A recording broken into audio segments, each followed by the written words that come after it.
It's meatloaf night in the Simpson home, and Homer is excited. Lisa, however, talks about how their food choices are so predictable and asks if they could do something new to eat.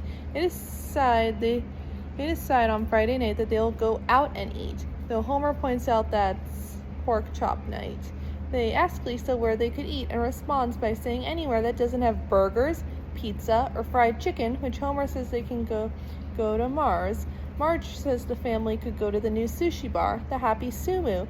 At first, Homer refuses, but after Lisa's constant insisting they go, the family gets great seating and orders their food. Bart and Lisa even check out the karaoke bar singing from Shaft. After sampling most of the items from the menu, Homer orders sushi made from the fugu. Before placing his order, Akira tries to give Homer a minor warning, but is shooed to the kitchen as he is hungry, knowing that the fish could possibly poison and kill Homer if not cut properly. One of the apprentices goes to fetch the master chef. Unfortunately, he's busy making love with Edna Krabappel and yells at the apprentice to leave him alone, so his apprentice has to slice the fugu himself. The apprentice tries to do it carefully, but Homer starts yelling impatiently, disturbing the apprentice and forcing him to serve it quickly and sloppily.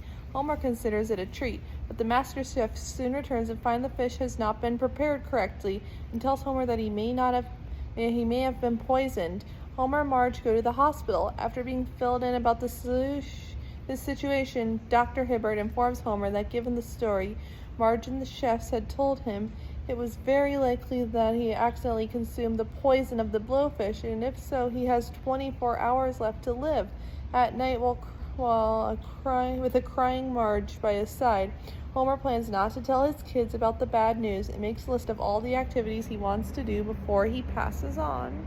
On his last day, after oversleeping, Homer attempts to do all the projects on his list. He has a man-to-man talk with Bart, listens to Lisa play her saxophone, borrows Flanders' camcorder to make a video for Maggie that she can look at when she's older. Homer finally reconciles with his father, which takes up far more time than he expects and forces him to give up doing some of the tasks on his list. After trying to catch up on time he lost doing these accomplishments, Homer gets arrested for speeding. He calls Barney, who is asked to pay $50 to bail him out.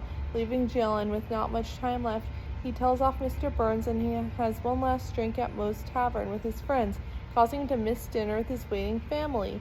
He then hurries home in time to say goodbye to the kids and make love to Marge. At midnight, Homer quietly gets out of bed, visits each family member who are all asleep, and says goodbye.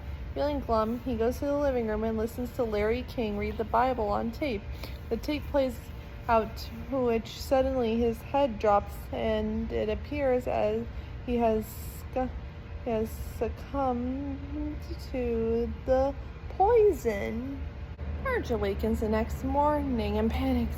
She notices that Homer's gone. She runs downstairs and finds Homer collapsed in the armchair. As she mourns, she realizes that his jewel is still warm. She wakes him up and drums in the fact that he is alive, thus he hasn't consumed the venom of the blowfish. Homer then prances around in an overjoyed state and vows to live life to its fullest. Homer watches a bowling tournament on television while eating pork rinds.